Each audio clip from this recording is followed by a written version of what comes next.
She said, "I'm dumping you before you embarrass yourself with a proposal."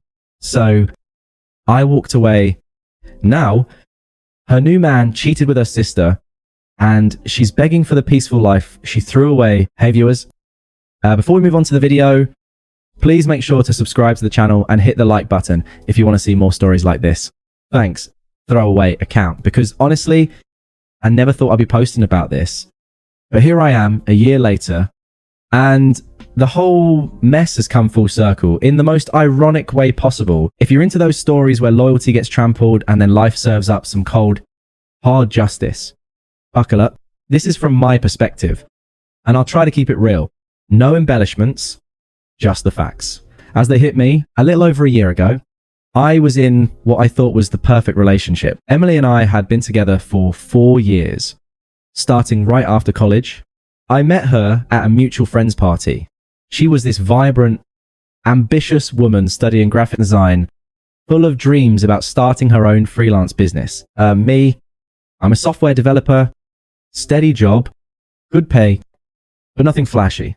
I like that about us. We balanced each other.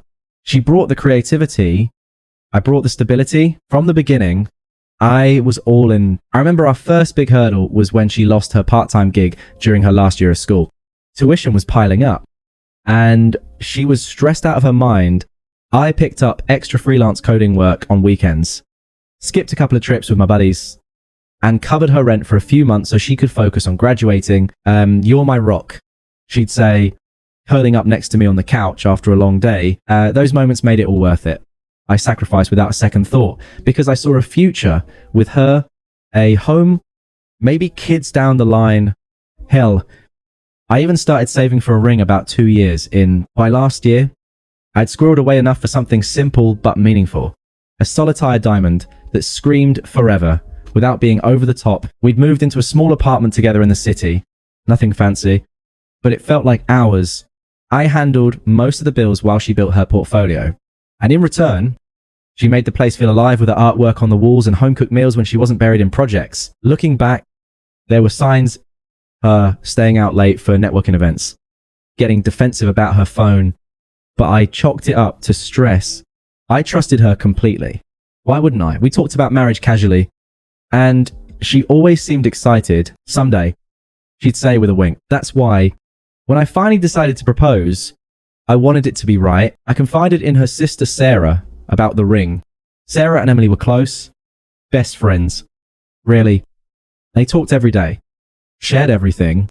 I figured Sarah could give me the inside scoop on whether Emily would like the style, maybe even help plan a surprise. I showed her the ring over coffee one afternoon, swearing her to secrecy. It's perfect for her. Sarah said, eyes lighting up. She's going to freak out in a good way.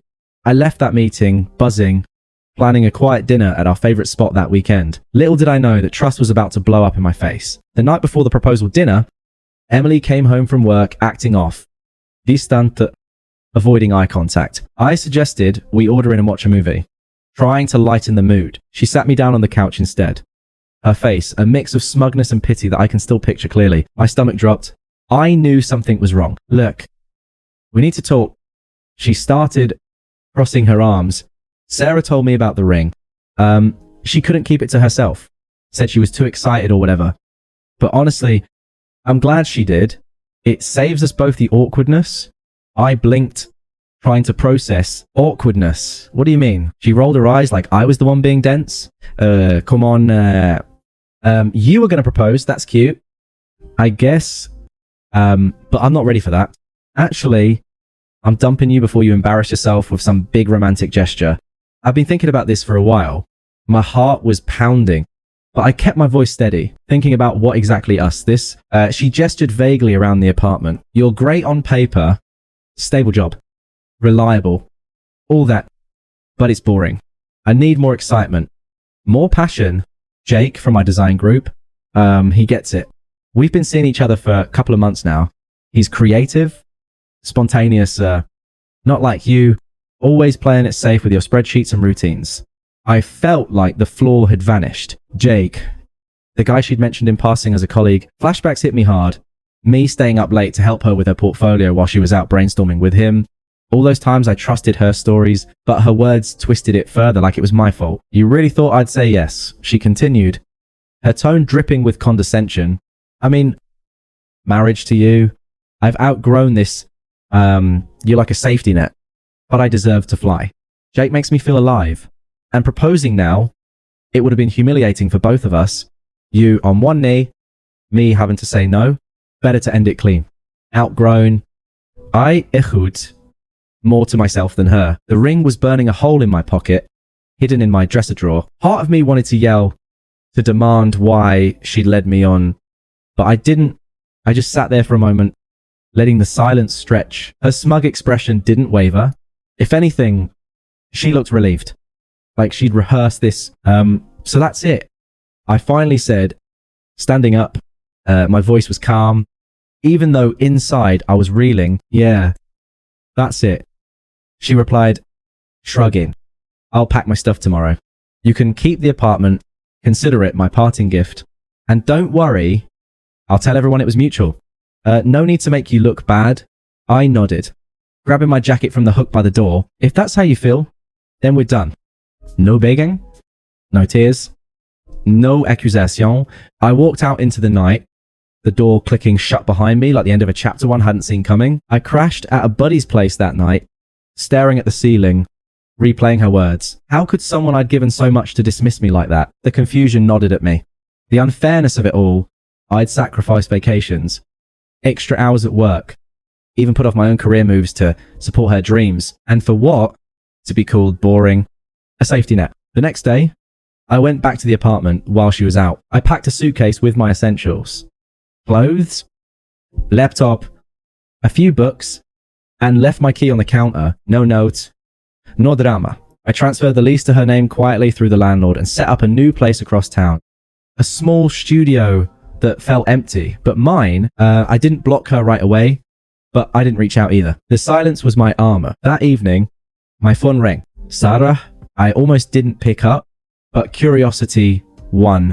Hey, it's me, she said, her voice tentative, but with an edge, like she was doing me a favor. Emily told me what happened. Look, she's just going through a phase. You were moving too fast with the proposal thing. She needs space to figure herself out. Figure herself out with Jake. I asked flatly. Sarah Sahil, exasperated. Come on, don't be like that. She's my sister. I had to tell her about the ring. It was for her own good. You guys were comfortable, but maybe that's not enough. You should talk to her. Work it out. Begging a little wouldn't hurt. I felt a flash of anger at her hypocrisy. She betrayed my trust. And now she was lecturing me, but I kept it cool. Thanks for the advice, Sarah. And thanks for the heads up on the ring. I hung up before she could respond, then muted notifications from both of them. Her call just confirmed what I was starting to realize. The whole family had a toxic streak, always twisting things to suit their narrative. In the weeks that followed, the betrayal sat heavy. I'd wake up in the middle of the night questioning everything. Was I really that predictable? Had I missed the signs because I was too invested? The confusion turned to a quiet ache. The unfairness of pouring my heart into someone who could discard it so casually. I didn't lash out or badmouth her to our mutual friends. I just withdrew, focusing on the basics. Work, gym, a few books on mindfulness that a coworker recommended. Therapy helped too. Short sessions where I unpacked the hurt without wallowing. It wasn't about revenge. It was about reclaiming my peace. Slowly, the fog lifted. I started seeing the breakup as a dodged bullet, but it took time. Days blurred into months of intentional silence, letting the wound heal without her in the picture. It took a while for the dust to settle after that night. The first few weeks were the hardest. The silence in my new studio apartment was deafening. I come home from work, drop my bag by the door, and just sit there staring at the blank walls. No artwork from Emily, no half-finished projects scattered around. Just me and my thoughts. I kept replaying the breakup in my head, her smug roll of the eyes, the way she called my proposal embarrassing. It stung, not just the betrayal, but the casual cruelty of it. I'd given up so much. Remember that time she wanted to take a design course in another city? I drove her there every weekend for 2 months, handling the gas and hotels out of pocket so she wouldn't stress. And now, I was the one left picking up the pieces. Confusion hit me like waves. Why confide in Sarah only for her to spill everything? Was the whole family in on some joke? I didn't get. The unfairness nodded at me during long runs in the park or late night coding sessions. I wasn't angry in an explosive way. It was more a quiet frustration. Like realizing you'd been playing a game where the rules were rigged against you. Mutual friends reached out at first. Awkward texts like, heard about you and Emily. Sorry. Man, I kept responses short. Thanks. Moving on. I didn't trash her. That wasn't my style. Instead, I threw myself into self-improvement. Signed up for a gym membership. Started hiking on weekends. Things I put off because they didn't fit our couple routine. Therapy was a game changer. A neutral guy I saw bi-weekly helped me unpack the vulnerability without turning bitter. You're allowed to feel discarded. He'd say, but don't let it define you.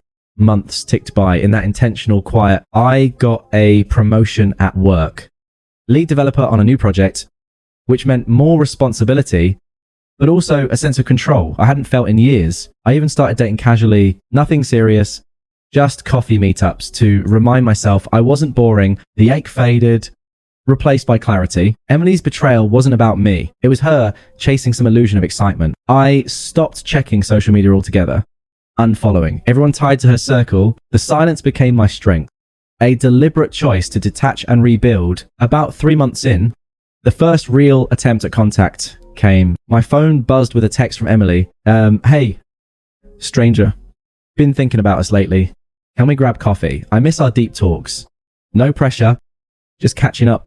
I stared at the screen for a minute, feeling a mix of annoyance and indifference. Part of me wondered if she was already regretting Jake. But I didn't bite. No response. A day later, another roam. Friends first. Right, let's not end on a bad note. Still, nothing for me. Then the call started. Voicemails at first. Her voice, casual, but with an undercurrent of need. Hey, it's me. Sarah said, you sounded okay when she called you. But I wanted to check in myself. Things with Jake are fine, but I missed the stability we had. Call me back.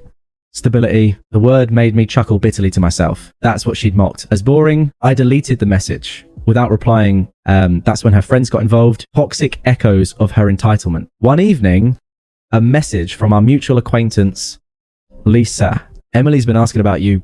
She's going through stuff. Be a man and talk to her. Ghosting is immature. Immature after she dumped me to avoid awkwardness. I responded curtly, not interested. Please don't contact me about this. Blocked Lisa after that. Then Sarah chimed in again, this time via email, because I blocked her number. You need to man up and give Emily closure. She's hurting too. You know, Jake's not perfect, but neither were you. Family sticks together. Help her sort this out. Her words revealed the hypocrisy. They twisted my trust. And now I owed them. I archived the email without a word. Emily's attempts ramped up. More texts. Escalating from casual to pleading. Please. Just one conversation. I think I made a mistake rushing things with Jake. I stayed silent, focusing on my own life. The confusion from those early days had evolved. Now, her outreach felt like noise, irrelevant to the peace I'd carved out. I wasn't sitting around waiting for karma. I was too busy living. Around the 6-month mark, I started hearing whispers through the grapevine. Mutual connections who hadn't picked sides. Emily and Jake had moved in together quickly. All lovey-dovey on social media. From what I gathered, secondhand, but cracks were showing. Apparently, Jake wasn't the spontaneous creative she'd painted. He was flaky, jumping from gig to gig, leaving her to cover most bills. Then the bomb dropped. Word got around that Jake had been seeing someone else on the side. Not just anyone. Sarah, Emily's own sister. It unfolded like a bad soap opera. But from afar, it felt eerily fitting. Sarah, the one who'd betrayed my secret about the ring, had apparently bonded with Jake over design critiques during Emily's events. One thing led to another. And boom, family dinners turned into screaming matches. Their parents got involved, siding with no one, and the whole unit imploded. Emily was left isolated, crashing on a friend's couch after Jake kicked her out. She lost a big freelance client amid the drama, too distracted to meet deadlines, and suddenly she was scrambling financially. Mutual friends stopped defending her. Once the truth spread, turns out cheating with family doesn't win sympathy points. Her attempts at reconciliation went from sporadic to desperate. Texts flooded in. I need to talk. Jake cheated with Sarah, of all people. My world's falling apart. Please. You're the only one who gets me. No response from me, then calls, voicemails laced with tears. How could this happen? Sarah betrayed me. Just like, well, I know I hurt you, but this is worse. I miss what we had. The peace, the reliability. Can we meet? Peace. The life she'd thrown away. I listened once, then deleted. Her family piled on, toxic as ever. An unpleasant call from their mom. Emily's a mess because of you walking away like that. Families fix things. Come over and talk sense into her. I hung up mid-sentence. Emily's desperation peaked in a late-night phone call. I actually answered, curiosity, maybe, or, just to end it, she picked up immediately. Voice shaky. Thank God you answered. Listen, I screwed up, big time. Jake was a mistake. He used me, then went for Sarah. They're together now. And my family's shattered. I can't eat, can't sleep. I want the peaceful life we had back. You were always there for me.